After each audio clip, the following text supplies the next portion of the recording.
உலக விஞ்ஞானிகளுக்கு கடவுள் நம்பிக்கை கொடுத்த குலம், குலத்தின் ஆழத்தை அறிய முடியாமல் தவிக்கும் எந்திரங்கள்.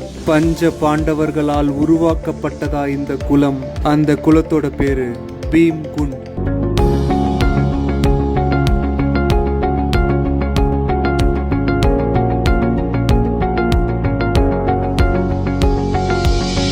மத்திய பிரதேஷ்ல இருக்கிற பண்டல்கண்ட் என்ற இடத்துல தான் இந்த பீம்குண்ட் இருக்கு.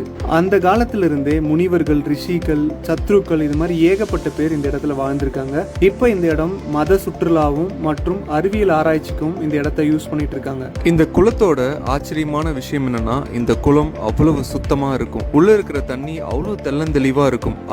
இதோட ஆழத்தை அளக்கவே முடியாது. அளக்க முயற்சி பண்ணியும் நிறைய பேருக்கு தோல்விதான் மிஞ்சிச்சு. இது ஆர்டிபிஷியலா உருவாக்கப்பட்டதா, இல்ல மனிதர்களால் உருவாக்கப்பட்டதா, இல்ல நேச்சுரலாவே இந்த குலத்தோட அமைப்பே இப்படித்தானா? இப்படி ஏகப்பட்ட கேள்விகள் இருந்தாலும் மகாபாரதத்துக்கும் இந்த குலத்துக்கும் நெருக்கமான தொடர்பு இருக்குன்ட்டு நிறைய பேர் சொல்றாங்க.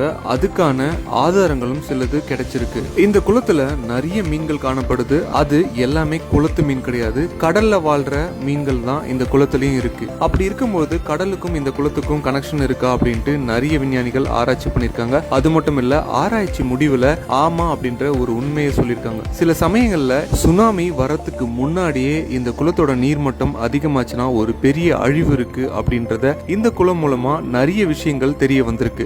அது எப்படி இந்த குளத்தோட நீர் கடலோட நீரை மாதிரி நீளமா இருக்குதுன்றது நிறைய பேருக்கான ஒரு பெரிய டவுட்டா இருக்கு. நிறைய நிறுவனம் சரி, நிறைய அரசாங்கம் அதிகாரியும் சரி, இந்த குளத்தோட ஆழத்தை மெஷர் பண்ண முடியாம திரும்பி தான் போயிருக்காங்க. மகாபாரதத்துக்கும் இந்த பீம்குண்டுக்கும் என்ன சம்பந்தம்னா, மகாபாரதத்துல பாண்டவர்கள் வனவாசம் போகும்போது இந்த பீம்குண்டை சுத்தி மலைகளும் பாறைகளும் தான் இருந்திருக்கு. பீமன் தான் முதல்ல அவருடைய ஆயுதத்தை எடுத்து இந்த இடத்தை உடைச்சிருக்காரு. உடைச்சதுல வந்ததுதான் இந்த குளம் அப்படின்ட்டு நம்பப்படுது. அதனாலதான் இந்த குளத்துக்கு பீம்குண்ட் அப்படின்ற பேரே வந்ததுன்னு சொல்றாங்க. பீம்குண்ட் கிட்டத்தட்ட 40 இருந்து 80 அடி அகலம் கொண்டது. இதோட தோற்றம் பாத்தீங்கன்னா பீமரோட கடா வடிவுல தான் இந்த தோற்றமும் அமைஞ்சிருக்குமா. வெள்ளம், சுனாமி, இயற்கை சீற்றம் எது நடந்தாலும் இந்த பீம்குண்ட்ல இருக்கிற நீர்மட்டம் கொஞ்சமா உயரமா. 2006ல சுனாமி வந்தப்போ ஒரு வாரத்துக்கு முன்னாடியே இந்த குளம் கிட்டத்தட்ட 15 இருந்து 20 அடி அளவுக்கு நீர் மட்டம் உயர்ந்ததாம். இந்த சம்பவம் நடந்ததுக்கு அப்புறம் தான் அது கொஞ்சமா பரவி உலகத்திலிருந்து எல்லா மூலைக்கும் இந்த குளத்தை பார்க்க வர ஆரம்பிச்சிருக்காங்க.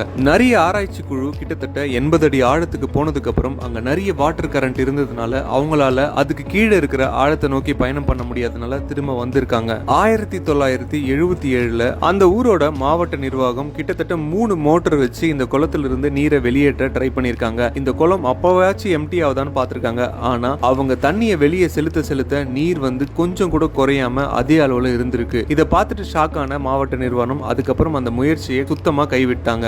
இந்த முயற்சி கிட்டத்தட்ட 1 நாள் 2 நாள் இல்லைங்க, 7 நாள் ட்ரை பண்ணிருக்காங்க. ஆனா 1 இன்ச் தண்ணி அளவு கூட அங்க குறையிலையா. அதுக்கப்புறம் இந்தியன் ஆர்மில இருந்த சி டைவர்ஸ் இந்த குளத்தோட ஆழத்தை அளக்க ட்ரை பண்ணிருக்காங்க. அவங்களாலையும் முடியலையா. இந்த விஷயம் கொஞ்சமா டிஸ்கவரி சேனலுக்கு போது அந்த குழு உள்ள இறங்குறாங்க. அவங்களோட ரிப்போர்ட் பிரகாரம் இந்த குளத்துக்கு அடியில அரிய வகை உயிரினங்கள் நிறைய இருக்கு. அதுவும் அழிஞ்சு போன நிறைய உயிரினங்களை நாங்க இந்த இடத்துல பார்த்தோம். அது மட்டும் இல்ல, கொஞ்ச தூர ஆழத்துல ஒரு நீல நிற கல்ல பார்த்தோம். அது பார்க்கவே பிரமிப்பா இருந்துச்சு அப்படின்ட்டு ஒரு ரிப்போர்ட் கொடுத்திருக்காங்க. இந்த குளத்துக்கும் கடலுக்கும் கண்டிப்பா ஒரு கனெக்ஷன் இருக்குன்ற மாதிரி அவங்க தரப்புல இருந்து ஒரு விஷயத்தை முன் வச்சிருக்காங்க. அவங்க சொன்னதுக்கு ஏத்த மாதிரி எப்பெல்லாம் நேபாளையும் ஜப்பான்லயும் நிலநடுக்கம் ஏற்படுதோ அப்பெல்லாம் இந்த குளத்தோட நீர்மட்டம் கொஞ்சமா அதிகரிக்குமா. இன்னமும் இந்த பீம்குண்டை சுத்தி நிறைய ஆராய்ச்சிகள் நடந்துட்டு தான் இருக்கு. இதே மாதிரி ஒரு சூப்பரான வீடியோல திரும்ப உங்களை சந்திக்கும் மாதிரி until then is bye from உங்கள் Saravanakumar. Tata bye bye, take care.